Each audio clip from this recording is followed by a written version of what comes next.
안녕하세요 여러분, 부자오빠입니다. 인텔이 TSMC의 GPU 위탁 생산을 고려한다는 뉴스가 오늘 나왔습니다. 로이터 통신에서 보도한 내용이고 7나노 공정을 적용한다고 합니다. 아직 공식적인 발표가 2주 정도 남았기 때문에 저는 사실 TSMC 수주서를 믿지 않았었는데 오늘 뉴스를 보니까 GPU는 TSMC 쪽이 가져갈 확률이 더 높아 보이긴 합니다. 다만 아직 100% 확신하기에는 이르니까요. 공식 발표하기까지는 기다려 보려고 합니다. 만약 TSMC가 수주하게 된다면 삼성전자에게 어느 정도 타격이 있을지 제 나름대로 해석을 해보겠습니다.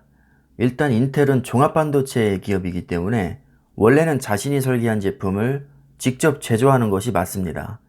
그러나 작년에 수율 문제로 7나노 공정 연기를 선언했고요. 경우에 따라서 외부 파운드리를 고려하겠다고 발표를 했었죠.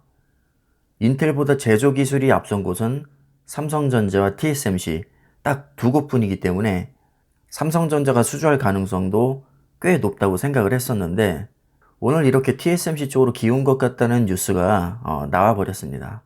자, 그렇다면 GPU 시장에서 인텔이 어느 정도 지위를 갖고 있느냐가 중요하겠죠. GPU 시장 글로벌 점유율을 보면 엔비디아가 약 64%, 인텔이 14%입니다.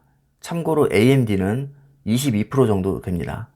CPU 시장에서는 인텔이 최강자지만 GPU 시장에서는 엔비디아가 최강자입니다. 이번에 인텔에서 TSMC에게 위탁을 준 것으로 추측되는 GPU는 바로 게임용 외장 GPU인데 인텔은 외장 그래픽보다는 내장 그래픽에 특화된 기업입니다.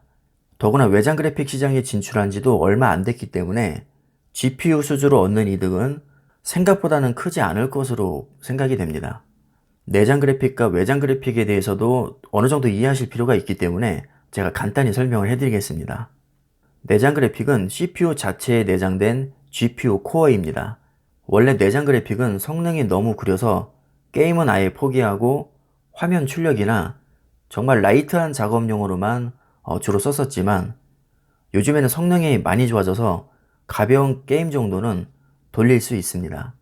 하지만 아무리 기술이 발전해도 내장 그래픽은 CPU 안에 꼽사리로 들어가는 개념이기 때문에 태생적인 한계가 있습니다. 일반적으로 단독 CPU보다는 GPU가 내장된 CPU가 몇만 원 정도 더 비쌉니다. 모든 CPU에 내장 그래픽이 들어가는 것은 아니고요. 들어가는 게 있고 안 들어가는 게 있습니다. 이것을 구분하기 위해서 내장 그래픽이 들어가지 않은 인텔 CPU는 F라는 철자를 뒤에 표기합니다. 한마디로 내장 그래픽을 간단하게 정의하면 CPU 안에 꼽사리로 들어가는 아주 저렴한 GPU로 이해를 하시면 됩니다. 반면 게임용 외장 그래픽 카드는 보통 20만원에서 100만원 이상까지 다양한 라인업이 있는데 기본적으로는 가격이 꽤 비싼 편입니다. 가격이 비싼 만큼 성능도 뛰어나기 때문에 게임을 제대로 즐기기 위해서는 반드시 외장 그래픽 카드를 장착을 해야 됩니다. 인텔에서 외주를 고려하고 있는 GPU가 바로 게임용 외장 GPU거든요. 그러니까 기본적으로 영양가는 꽤 있는 제품입니다. 문제는요, 아직은 외장 그래픽 시장에 진출한 지 얼마 안 됐기 때문에 수십 년 동안 2강 체제로 굳어져 있는 엔비디아와 AMD 사이를 비집고 들어가기가 굉장히 힘들 겁니다. 어차피 삼성전자와 TSMC가 인텔의 물량을 나눠 먹어야 한다면 차라리 GPU를 TSMC에게 몰아주고 CPU를 가져오는 게 훨씬 낫습니다. 이번에 TSMC에서 인텔의 GPU를 가져갔다는 소문이 만약에 사실이라면 삼성전자가 크게 실망할 필요는 없다고 봅니다. 인텔이 GPU 칩 설계를 아무리 잘해도요, 게임과의 호환성이 떨어지면 점유율 올리기가 매우 어렵습니다. 아까는 제가 내장 그래픽과 외장 그래픽으로 분류를 했었는데 이번에는 하드웨어와 소프트웨어를 한번 나눠보겠습니다. 하드웨어는 벤치마크 상에서 보여주는 순수 성능으로 이해하시면 됩니다. 게임용 GPU 시장에서는 하드웨어 성능이 아무리 좋아도 소프트웨어 성능이 떨어지면 살아남기가 어렵습니다. 소프트웨어 성능은 그래픽카드 드라이버나 호환성으로 이해를 하시면 됩니다.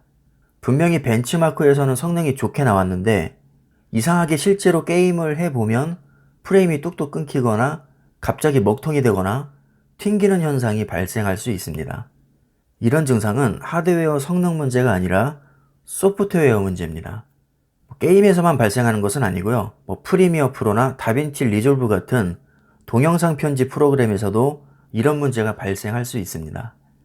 예를 들어서 동영상 편집을 다 하고 인코딩을 걸 때 엔비디아의 지포스 그래픽 카드는 쿠다 가속을 하고 AMD 라데온 그래픽 카드는 오픈CL 가속을 합니다.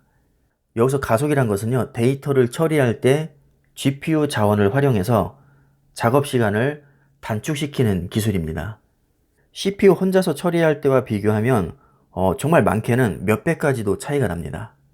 AMD가 수십 년 동안 그래픽카드 시장에서 그렇게 노력을 해도 20%대에서 벗어나기 힘든 이유는 이런 소프트웨어 문제가 많이 걸려있기 때문입니다. 게임을 개발하는 입장에서는 이미 점유율이 압도적으로 높은 엔비디아 지포스 카드에 최적화된 엔진을 쓰는 것이 훨씬 유리합니다. 대다수의 유저가 엔비디아 그래픽카드를 쓰고 있는데 만약에 그 환경에서 게임이 끊기거나 튕기는 문제가 발생한다면 게임 점유율이 추락하기 때문에 엔비디아 지포스 환경에 맞출 수밖에 없습니다. 이런 이유로 AMD 라데온 그래픽카드의 성능이 아무리 좋게 나와도 대부분의 PC방에서는 엔비디아 그래픽카드를 쓸 수밖에 없습니다.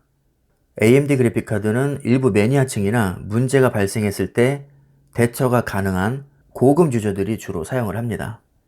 이런 배경을 이해하셨다면 인텔의 외장 그래픽카드 진출 자체가 큰 모험이라는 것을 알 수 있고 점유율 올리기도 매우 어렵다는 것을 유추하실 수 있을 겁니다. 그래서 TSMC에서 인텔의 게임용 외장 GPU를 수주한 게 만약에 사실이라고 해도 삼성전자 입장에서는 그렇게까지 큰 타격은 아니라고 봅니다. 인텔이 아무리 반도체 설계를 잘하고 TSMC에서 잘 만들어도요, 그래픽카드 시장에서 살아남는다는 보장이 일단 없고요. 만약에 살아남는다고 해도 크게 성장할 가능성은 그렇게 높아 보이지 않습니다. 하지만 CPU는 차원이 다른 문제입니다. 저는 애초부터 GPU는 기대도 하지 않았습니다. 오히려 GPU 시장에서는 인텔의 물량을 따내는 것보다는 지금 현재 고객사인 엔비디아를 놓치지 않고 계속 협력 관계를 이어나가는 게 훨씬 더 중요합니다. 엔비디아는 게임용 그래픽카드 시장에서 이미 64%의 압도적인 점유율로 1위를 하고 있고요. 크게 삽질을 하지 않는 이상 점유율이 추락할 가능성은 거의 없습니다.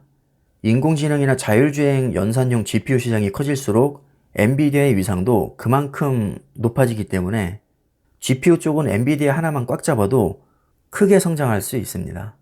제가 기대하고 있는 것은 오로지 인텔 CPU입니다. 전체 CPU 시장에서 인텔의 점유율이 현재 약 60% 정도 되고요. 진짜 돈 되는 서버 시장에서는 90%가 넘습니다. 요즘 애플이나 아마존, 마이크로소프트 같은 공룡 기업들이 자체 칩을 개발하면서 인텔이나 AMD의 서버용 CPU 점유율은 점점 떨어지겠지만 순식간에 세상이 확 바뀌지는 않습니다. 아직도 충분한 먹거리가 남아있고 어떤 형태로든 CPU가 진화를 하면서 저는 살아남을 거라고 보고 있거든요. CPU 시장에서 오랜 기간 동안 황제로 군림해온 인텔의 CPU를 제조한다는 것은 파운드리 업체에게는 완전 초대형 호재입니다. 아직은 CPU 수주에 대한 소식은 들리지 않고 있는데 과연 인텔이 끝까지 CPU를 포기하지 않을지가 일단 궁금하고요. 만약에 외주를 준다면 과연 어디에 줄지도 정말 궁금해집니다. 자, 정리를 하면 인텔의 GPU는 CPU에 비하면 중요도는 많이 떨어진다고 볼 수 있고요. CPU를 수주하면 초대형 호재입니다.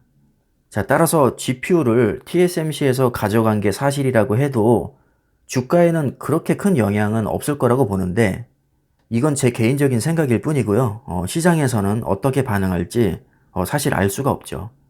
삼성전자 주주 입장에서는 TSMC가 인텔의 물량을 수주했다고 하면 굉장히 신경이 쓰일 수 있죠, 솔직히. 그러나 제가 생각할 때는 주가에 크게 영향을 줄 정도로 큰 임팩트는 없다고 보고요. 그 이유에 대해서는 제가 앞에서 설명을 드렸습니다. 진짜 중요한 건 CPU니까요. 시간을 조금 더 두고 지켜보는 게 좋을 것 같습니다. 여러분들의 관심도가 워낙에 많으셔서 제가 오늘은 이 내용을 한번 다뤄봤는데요. 도움이 되셨길 바라겠습니다. 오늘 코스피가 조금 반등을 했는데 삼성전자는 오늘도 1% 정도 빠졌습니다. 9만원 벽도 깨졌는데요. 오늘 89,700원에 종가를 기록했죠. 사실 9만 원이 주는 심리적인 영향도 상당하다고 보는데 그동안 너무 많이 올라서 그런지 요즘에는 확실히 조정을 받고 있는 분위기입니다. 같은 메모리 반도체 업체인 SK 하이닉스는 오늘 3%나 올랐거든요. 그리고 시총 상위에 있는 LG화학이나 삼성 SDI, 뭐 네이버 이런 종목들도 오늘 반등을 했는데 유독 삼성전자가 요 며칠 동안 많이 약세를 보이고 있습니다. 중요한 건 오늘 미국 증시도 필라델피아 반도체 굉장히 분위기 좋았고 TSMC와 마이크론도 소폭 올랐단 말이죠. 그런데 유독 삼성전자가 이렇게 약세를 보이는 것으로 봐서는 아무래도 TSMC에서 GPU를 가져간 게 영향을 주지 않았나 싶습니다. 아직 공식적인 발표는 없었지만 뉴스를 보면 사실 거의 확실시 된 것 같은 느낌이거든요. 자, 그러나 삼성전자가 이 세상 모든 반도체를 혼자서 다 만들 수는 없기 때문에 너무 크게 신경 쓸 필요는 없을 것 같습니다. 아직도 호재는 많이 남아 있고요. 앞으로도 좋은 소식은 계속해서 들릴 겁니다. 이럴 때일수록 실망을 하기보다는 오히려 주가가 더 천천히 올라주는 게 나한테 더 유리하다고 역으로 생각하는 여유도 필요합니다. 주가가 오르든 떨어지든 우리는 여유 되는 대로 부지런히 수량을 늘려나가면 됩니다. 자, 오늘 영상은 여기까지 하겠습니다. 감사합니다.